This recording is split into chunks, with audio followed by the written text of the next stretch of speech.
ไม่เคยคิดว่าฉันจะเจอใครสักคนที่เข้ามาเปลี่ยนทั้งโลกให้มีเหตุผล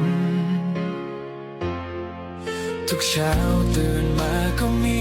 รอยยิ้มของเธอทำให้ใจที่เคยเหนื่อยล้ากลับมาอีกครั้งไม่ต้องการคำว่ารักจากใครอีกแล้วเพราะสายตาเธอมีคำตอบทุกอย่างแค่มีเธออยู่ตรงนี้ก็ไม่ขออะไรอีกเลยทุกลมหายใจที่มีมันเป็นของเธอเสมอ